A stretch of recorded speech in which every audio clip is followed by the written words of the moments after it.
pengisytiharan Majlis Convocation.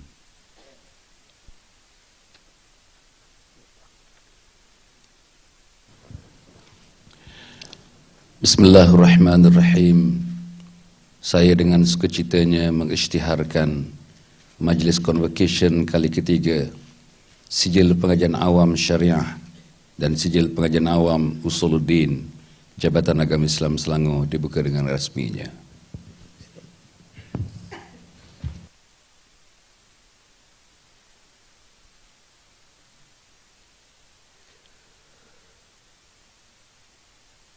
Ucap pertama oleh Yang Berhormat Datuk Dr. Hassan bin Muhammad Ali.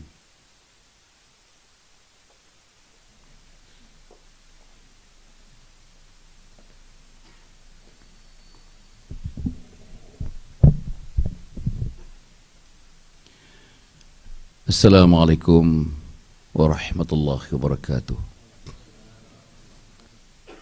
Alhamdulillahi nahmaduhu wa nasta'inuhu wa nastaghfiruh.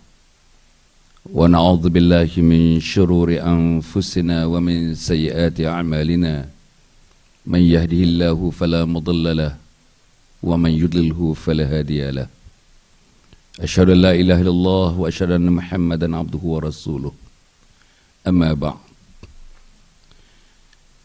Yang dikasihi saudara pengacara majelis,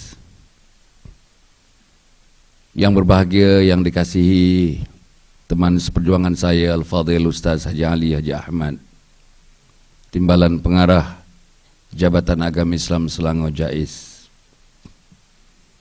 yang berbahagia Cikgu Amir yang merupakan Ketua Bahagian Pendidikan Islam Jabatan Agama Islam Selangor JAIS, yang dikasihi pegawai-pegawai, teman-teman yang menjayakan majlis ini, khususnya daripada bahagian pendidikan Islam JAIS, tetamu-tetamu yang diundang, yang dapat meluangkan masa pada hari cuti ini, kepada para penerima sijil-sijil pengajian Islam awam sama ada syariah atau usuluddin di pagi ini, kepada sanak saudara yang meraihkan mereka yang diberikan pengiktirafan itu, anak-anak, adik-adik, teman-teman, susura dan susudari hadirin hadirat yang dimuliakan oleh Allah Subhanahu wa taala. Pagi ini kita mencatat satu lagi sejarah, kali yang ketiga. Kita menganugerahkan sijil kepada mereka yang telah tamat mengikuti pengajian Islam awam, sama ada di bidang syariah atau di bidang usuluddin, yang telah dimulakan sejak tahun 2004 yang lalu. Sejak tahun 2004, ramai bilangannya ratusan telah pun menerima sijil masing-masing, dan saya terlalu yakin dengan sijil yang mereka perolehi memberi makna yang istimewa kepada diri mereka, memberi makna yang istimewa kepada keluarga mereka, dan diharapkan memberi makna yang istimewa kepada masyarakat jiran, ahli qaryah dan teman-teman yang lain yang dapat limpahan daripada ilmu yang telah dititipkan sejak beberapa tahun mengikuti program ini. Saya tidak lupa mengucapkan terima kasih kepada Akademi Islam Universiti Melaya dan juga pihak-pihak akademik yang lain yang telah mengulurkan tangan, tenaga kepakaran, tenaga akademik bagi memimpin ibu-ibu dan ayah-ayah dan teman-teman yang mengikuti program ini. Bukan seminggu, bukan 2 minggu, bukan sebulan, memakan tahun. Sejak tahun 2004, sekarang sudah masuk tahun 2011. Sudah hampir 7 tahun program ini berjalan. Kalau tidak ada semangat istiqamah, tidak ada semangat lestari, sustainability, sudah tentulah program ini tidak dapat berjalan sehingga kita saksikan hasilnya pada pagi yang penuh dengan barakah ini. Tuan-tuan dan puan yang hormati sekalian, saya dah mengajak tuan-tuan melihat tentang perkembangan ilmu dalam dunia yang moden ini. Perkembangan ilmu dalam bidang sains yang bukan sains begitu hebat. Ilmu telekomunikasi boleh katakan setiap hari mempunyai perkembangan-perkembangan, mempunyai tambahan-tambahan kepada ilmu itu. Saudara kalau pergi library SIRIM ini, antara buku yang paling banyak sekali ialah engineering telekomunikasi. Saya terlalu yakin buku-buku tahun 2010 pun bulan Mac, bulan April telah diterbitkan. Mengulas, membawa kita meneroka bidang-bidang baru. Begitu juga ilmu aero angkasa. Begitu juga ilmu naval engineering. Begitu juga ilmu-ilmu genetics. Begitu juga ilmu-ilmu pendidikan, ilmu-ilmu perubatan, ilmu-ilmu teknologi, ilmu engineering, ilmu architecture, ilmu menguasai dunia, ilmu ekonomi, ilmu defense system. Dan kalau kita lihat mana-mana universiti pun berapa banyak universiti awam dan swasta di Malaysia.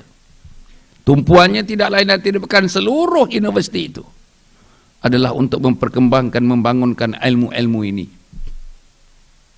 Persoalannya ialah dalam keadaan kita tercari-cari ini, dalam dunia ini nak mencari ilmu ini, saudara-saudara, ilmu engineering kita jumpa, ilmu architecture kita jumpa, ilmu sains kita jumpa, ilmu naval engineering kita jumpa, ilmu aerospace kita jumpa.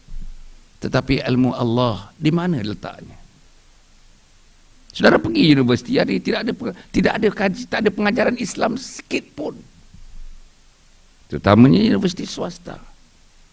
Kok ada pun hanya satu unit kecil. Pelajar-pelajar Islam mungkin diwajibkan ikut daripada satu minggu ada satu lecture, 1 jam begitu. Tapi ilmu yang lainnya hebat. Pensyarah daripada Amerika, pensyarah daripada Britain, pensyarah daripada Australia, pensyarah daripada Blok Timur didatangkan untuk memberikan syarahan, untuk memberikan pendedahan kepada masyarakat tempatan tentang ilmu terkini, disiplin-disiplin yang tertentu. Tetapi di mana ilmu mengenal Allah? Di mana ilmu usuluddinnya? Di mana ilmu mengenai syariahnya? Di mana ilmu mengenai akidahnya? Di mana ilmu mengenai akhlaknya? Di mana ilmu mengenai yang pentingnya mengenali, mengagung, memuliakan Allah Subhanahu wa taala. Akhirnya tuan-tuan lihat pembangunan, akhirnya oleh kerana begitu lopsidednya ilmu yang sedang berlaku sekarang ini, pembangunan pun lopsided. Kita dirikan industri di Shah Alam ni, hebat industrinya. Kilang-kilangnya begitu hebat, ribuan kilang di sekeliling Shah Alam ini. Tapi kilang hanya mementingkan tentang profit, tentang keuntungan. Pekerja tak sembahyang, tak diambil kira. Datang kepada saya, ada teman-teman yang di industri dan di kilang-kilang, nak mendirikan surau pun tidak dibenarkan. Nak sembahyang zuhur pun tidak dibenarkan. Ini masalah yang besar yang sedang kita hadapi. Sebab itu saudara, kita lihat perkembangan sekarang ini. Tidak ada penghujungnya, mencari ilmu ni rata-ratanya dua-duanya. Sama ada yang akademik, sama ada yang sains, tidak ada penghujungnya. Discovery after discovery, discovery after discovery. Dan begitu juga sepatutnya ilmu yang mengenai Islam ini sudah tentulah tidak ada penghujungnya. Tidak ada penghujungnya.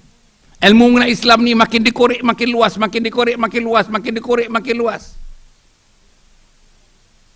Sebagaimana saudara baca dalam suratul Kahfi, ya.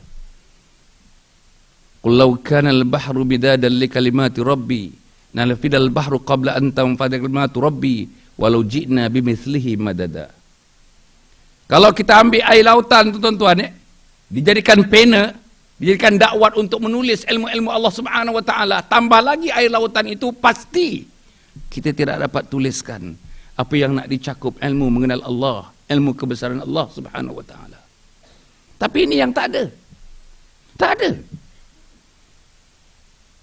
So itu saudara, saya sangat gembira melihat teman-teman pertama kalinya.